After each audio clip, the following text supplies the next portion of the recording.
Elle est vendue, elle est toujours pas en vente là. On va survoler votre maison. C'est pas ma maison. C'est une location? Oui. Ok. Ma maison est à Londres. Ok. Donc là, c'est... D'accord, ok. C'est les Anglais encore. Ok. Au fait, votre argent, c'est votre agent, hein. Ouais. C'est toujours ou c'est plus Jean-Pierre Bernès? Non, ce n'est plus Jean-Pierre Bernès. C'est qui? C'est Alain Migliaccio, comme ça. C'était toujours le cas. Après, ils travaillaient ensemble, mais j'ai eu quelques différends avec lui. Et puis, j'ai continué ma route avec Alain Migliaccio. En 2014, Jean-Pierre Bernès s'est engueulé avec Didier Deschamps. Votre agent souhaitait organiser une rencontre entre vous et le sélectionneur. Le sélectionneur n'en voulait pas, il se sont engueulés. Vous le saviez ou vous l'apprenez? Non, il me l'a dit. Il me l'a dit, mais après, c'est pas sur ça, c'est pas sur ma non-sélection à la Coupe du Monde que je me suis disputé avec lui, c'est pour d'autres choses et pour des trucs aussi qui se sont passés avec...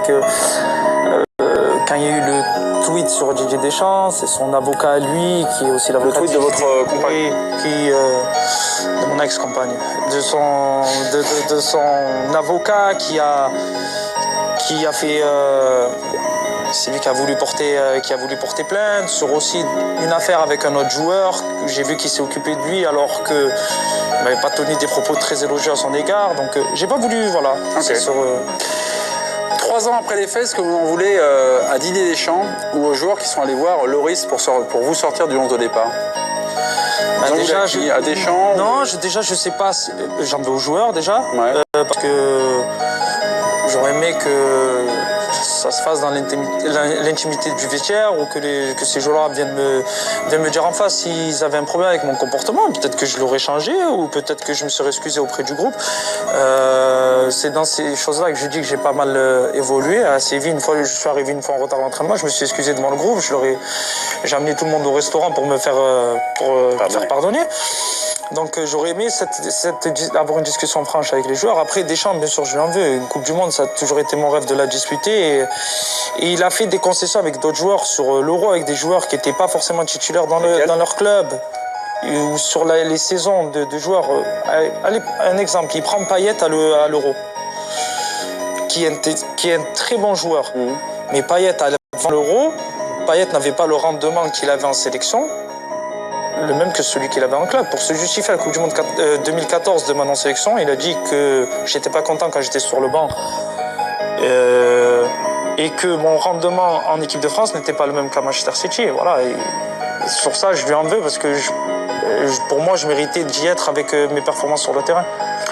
De passage à l'équipe du soir, nous avions mis un de vos confrères, pas forcément votre ami, c'est William Gallas sur le gris. C'était le 16 février 2015. Vous attendiez ce moment avec grand bonheur et délectation. Je demande tout de suite le replay. Vous êtes fait secouer par des gros bras de Samir alors. Il y a eu une discussion. Et il paraît que Samir Nasri était planqué dans une voiture et regardait. Ça, vous êtes au courant de ça? Vous avez des infos quand même. Hein. J'étais devant l'hôtel Coste. C'était quoi cette histoire? Non, c'est quelque chose... avec William Gallas, on a eu une altercation une fois en équipe de France à l'Euro 2008 sur le terrain. Et on s'est expliqué après à l'hôtel, mais juste en se disant les choses. J'ai signé Arsenal juste après l'Euro.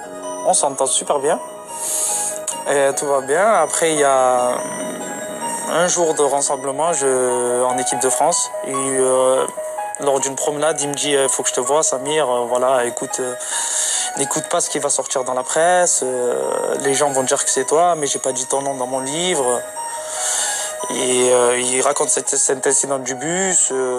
C'est là où vous avez pris ce qui était la place de Thierry Henry, alors que vous n'étiez pas forcément au courant que c'était la place de Thierry Henry. L'incident du bus et l'incident aussi de notre altercation. Voilà, et je lui ai fait savoir que je n'étais pas d'accord avec lui, que c'était pas les raisons pour lesquelles, parce qu'il a dit qu'il y avait un problème de génération lors de 7 euros. Et je lui ai fait savoir. Donc à partir de ce moment-là, je lui dis tu me parles plus, je te parle plus. On s'adressait plus à parole. Simplement sur le terrain, voilà, on se disait même pas bonjour. Et un match de Ligue des Champions à Rome, on a eu un différend. C'est quoi un différend? On s'est pris la tête sur le terrain. On s'est pris la tête sur le terrain et on se qualifie pour les quarts de finale de la Ligue des Champions. Je rentre dans le bus, j'ai oublié cette histoire. Il m'attrape par le col. Il me dit la prochaine fois qu'on se prend la tête comme je le pousse, la prochaine fois que tu me parles comme ça, tu verras. Je lui ai dit, écoute, je vais te prévenir, dès samedi prochain, je te vais te parler comme ça, donc si tu as quelque chose à faire, fais-le tout de suite. Et je suis rentré chez moi et j'étais énervé avant de tout, avant d'être un joueur de foot. Je suis un homme et même pas une semaine après, je suis à Paris et effectivement, il est à l'hôtel Coste. Et j'étais avec 2 amis à moi, c'était pas des gros bras, c'était 2 amis à moi qui sont d'ailleurs venus à l'équipe du soir, donc voilà. Donc c'est pas des gros bras, non. Non, voilà. Franchement, non. Et il était avec 7 amis à lui. D'accord. Voilà. Ok. Donc, Samir, la dernière question. C'est un duel. C'est le Samir, 16e la dernière siècle. question, c'est l'équipe de France de foot. Samir Nasri, plus jamais, oui ou non? non, plus jamais. L'équipe de France entraînée par Didier Deschamps, plus jamais, mais l'équipe de France, plus jamais? Quand est-ce que Didier Deschamps va partir? Après 2018? Non, je pense que voilà, j'ai fait mon histoire en équipe de France. Malheureusement, ça n'a pas été l'histoire que j'aurais souhaité. J'aurais aimé jouer une Coupe du Monde, j'aurais aimé faire beaucoup plus pour l'équipe de France, mais voilà, à un moment, il faut savoir tourner la page. Et l'équipe de France, c'est une page que j'ai tournée, que ce soit avec ou sans Didier Deschamps. Il y a une génération talentueuse, il y a des jeunes joueurs qui arrivent. Et puis voilà, il faut laisser la place, il faut savoir accepter, c'est tout. Fin du grille. Vous allez être sorti, quelques éclats sur le blouson de Jim, mais tout va bien. Alors c'est fini. On va se dire à bientôt pour une nouvelle.